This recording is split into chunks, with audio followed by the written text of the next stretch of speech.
Welcome to the Tech Meme Ride Home for Thursday, August 29th, 2019. I'm Brian McCullough. Today, Apple makes nice with repair shops and saves the date for the iPhone launch next month.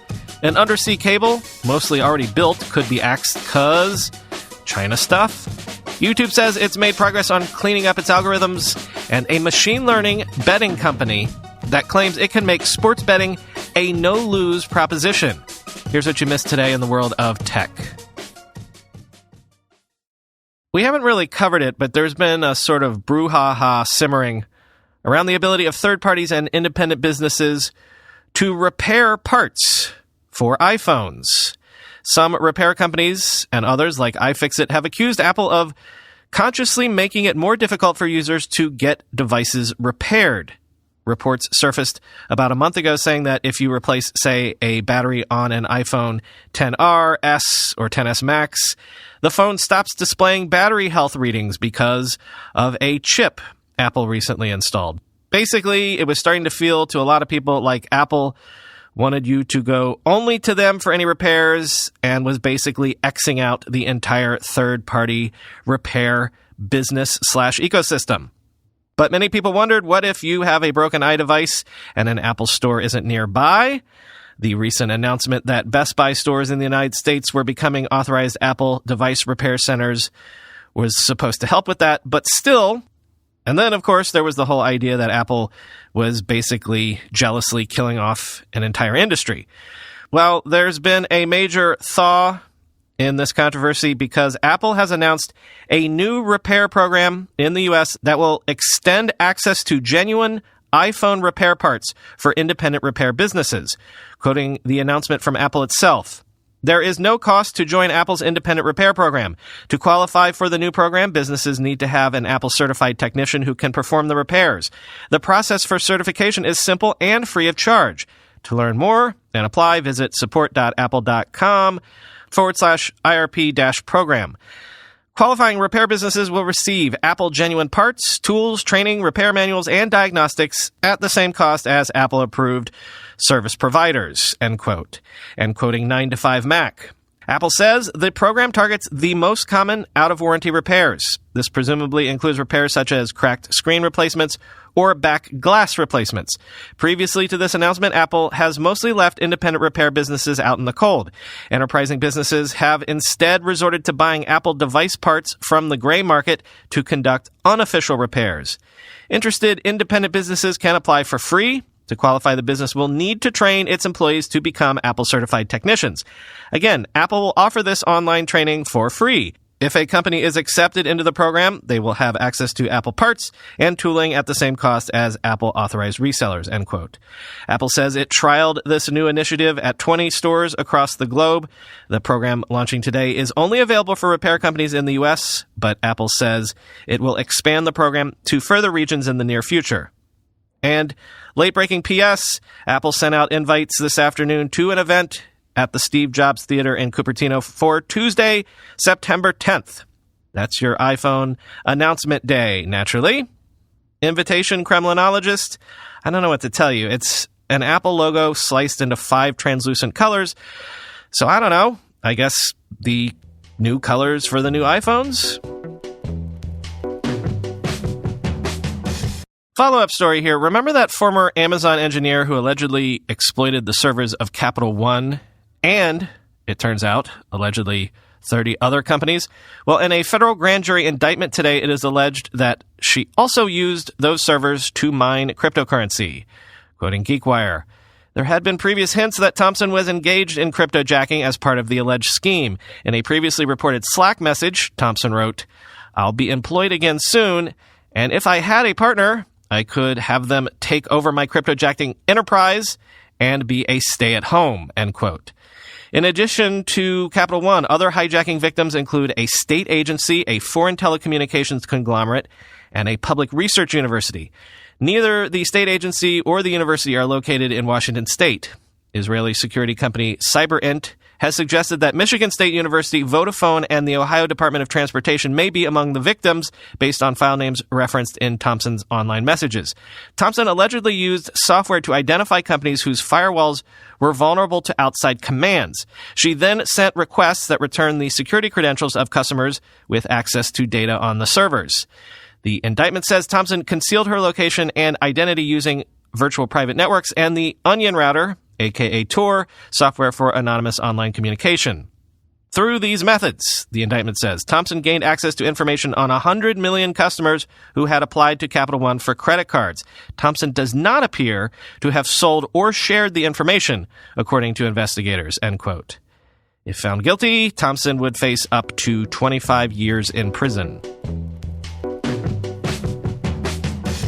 More China-US tech Cold War stuff. The Wall Street Journal is reporting that U.S. officials are trying to block an undersea cable that has been backed by Google and Facebook that would connect Los Angeles to Hong Kong.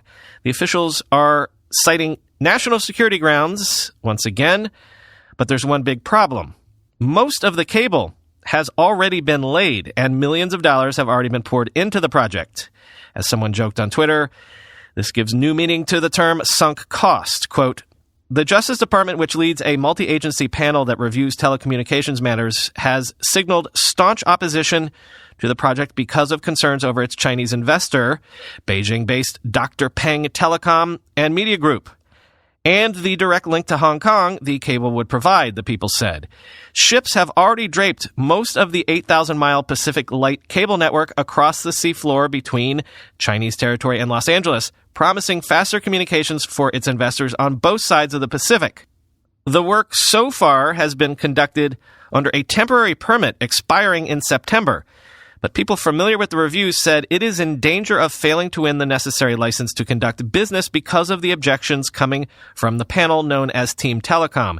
Team Telecom has consistently approved past cable projects, including ones directly linking the U.S. to mainland China or involving state-owned Chinese telecom operators, once they were satisfied the company responsible for its U.S. beachhead had taken steps to prevent foreign governments from blocking or trapping traffic. If the U.S. rejects Pacific Light's application, it would be the first time it has ever denied an undersea cable license based on national security grounds, and it could signal regulators are adopting a new, tougher stance on China projects, end quote.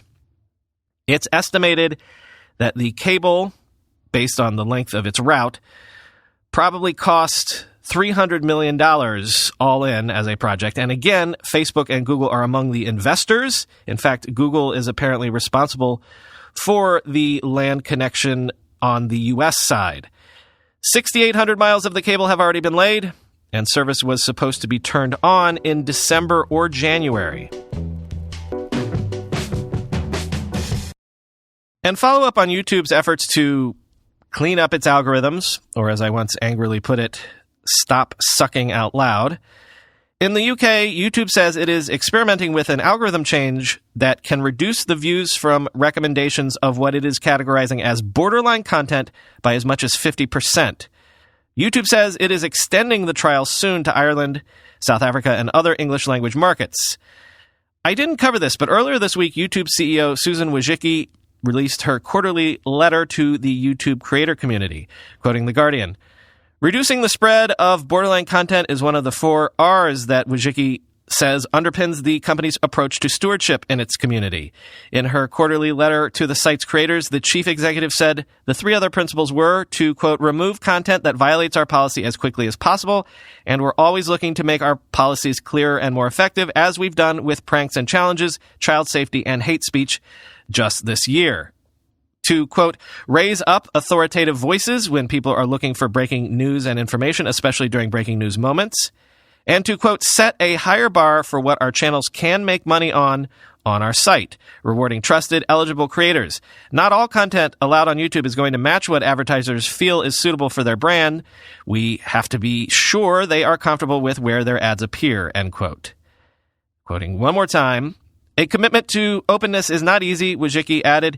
It sometimes means leaving up content that is outside the mainstream, controversial, or even offensive. But I believe that hearing a broad range of perspectives ultimately makes us a stronger and more informed society, even when we disagree with some of those views, end quote. Yeah, about that, here's a quick thing that was almost a longer story today, but then I had to delete most of it from my running order because it quickly became a non-story. Remember how InfoWars was recently banned from YouTube completely? Well, the InfoWars War Room channel relaunched on YouTube yesterday, and in videos posted to the channel, the hosts cited Wojcicki's letter to creators as a reason why they felt they were allowed to relaunch on YouTube. But then, shortly after the news of the channel's resurrection hit the internet, YouTube deleted the channel once more. Sometimes on Thursdays, I like to do interesting raises to try to keep our eye on new and up-and-coming companies. Well, today we've got two interesting raises in areas that we don't often talk about much. Shambos Picks is a startup that leverages machine learning and database models to make betting recommendations on NFL, NCAA football, NCAA basketball, and MLB games. Yes, sports betting is slowly becoming legal in the U.S., and there's been a rush of startups into this space. Shambos Picks has raised $23 million in seed funding to be one of them. But that's not what I found interesting. What I found interesting was that Shambos Picks is so sure of their tech that they guarantee their betting picks will be profitable for you, or they will refund you and give you a little extra money on top. So unless I'm understanding this wrong, they're basically offering you can't lose betting. Quoting DC Inno, the discounts vary depending on subscription length. The full 17-week plan costs $3,000 and has a $10,000 refund if the picks don't make money overall. But you'll need to bet a lot. For example, on a $3,000 subscription including $1,000 recommended bets, you would receive $10,000 back if you followed the Shambos method, $300 plus bets, and did not profit. During 8 months that began in December 2018, Shambos made 2,522 recommendations and finished up 234.95 units, according to SBC Americas. That works out to $70,000 of profit for the method's recommended $300 bets, or about 10% profit on a deposit of $756,600. The platform combines the financial guarantee with transparency for all of its bet recommendations, Shambos says, recognizing the industry is difficult to track and in need of more integrity, end quote. Shambos Picks was founded by ex-Major League Baseball pitcher Michael Schwimmer. And Inkit is a crowdsourced publishing platform that has 1.6 million readers and 110,000 writers with some 350,000 uploaded stories on its platform. It's just raised a $16 million Series A led by Kleiner Perkins. Quoting TechCrunch, Inkit got its start several years ago with a very basic idea, an app for people, usually unsigned authors, to upload excerpts of fictional works in progress or entire fiction manuscripts, novels specifically, to connect them with readers to provide feedback. It would gather data that it collected from these readers to provide more insights into what people wanted to read, to feed its algorithm, and to give feedback to the writers. It was a simple concept that competed with a plethora of other places where unpublished writers can get their work out there, including Kindle. But then 6 months ago, that concept of database crowdsourced writing and reading took an interesting turn with the launch of Galatea. With Galatea, Inkit selects the stories that perform the best on its first app, most readers, most often commented reading, best feedback, most recommended, and so on. And its in-house team of editors and developers reformat them for the Galatea as short-form, bite-sized mini-episodes that come with specific effects attuned to each page you read to make the experience more immersive. This includes features like sound, haptic events like the phone vibrating with crashes and heartbeats, fire spreading across the screen in a burning moment, and a requirement for users to swipe to proceed to the next section. It's a fitting name for the app. Galatea was the ivory statue that Pygmalion carved that came to life, end quote. So, mobile reading, I guess, with a mix of gamified reading and a throwback to the days of serialized stories. A reader gets what Inkit calls an episode on Galatea, or about 15 minutes of reading for free every day. But then readers are encouraged to buy credits to unlock the rest of the story. It basically costs around $12 to read an entire book. Inkitt claims that the average writer that has made use of Galatea's platform earns 30 to 50 times more than they would if they self-published on Amazon. Though the article does not reveal the royalty split, it's interesting to note that this is not an exclusive arrangement. You can publish on Galatea and other platforms at the same time. Some authors on the platform have already reportedly earned more than $1 million from publishing there. Finally today, a milestone for Netflix. Well, not what you would think, though. The company says it has shipped its 5 billionth disc. That's right. It's easy to forget this, but Netflix will still mail you video discs for playing in something called a DVD or Blu-ray player, which are legacy physical media devices. Kids, ask your parents about it. Quick aside, someone pointed out on a podcast that I was listening to recently that the plot of the very first Fast and Furious movie was about street gangs dealing in stealing and fencing DVD/VHS combo players. It's kind of weird to think about where that franchise started before it evolved into, basically superheroes with literal superpowers and such. But I digress. Yes, Netflix still ships 1 million physical discs each week, quoting CNET. The 21-year-old company made its bones as a DVD by mail rental service, but has steadily been pushing subscribers towards its streaming service for the past decade. Netflix announced last month that it had surpassed the 150 million streaming subscriber mark, but it still has 2.4 million DVD rental subscribers, which translates to roughly 157 million in revenue. So what was the movie tucked into that familiar red envelope that pushed Netflix across the 5 billion threshold? Entertainment Weekly reports that it was the Elton John biopic Rocket Man that propelled Netflix past its milestone, end quote.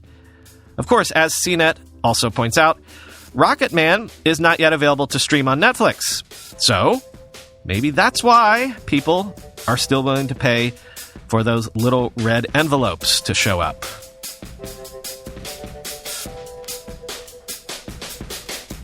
Man, these long last days of summer. I've again got nothing pithy to offer you in closing today. Although remember, our subreddit is r/rightHome, where you can pitch me stories and discuss them with fellow listeners. And the link to the ad-free version of the show is the very last link in the show notes. Talk to you tomorrow.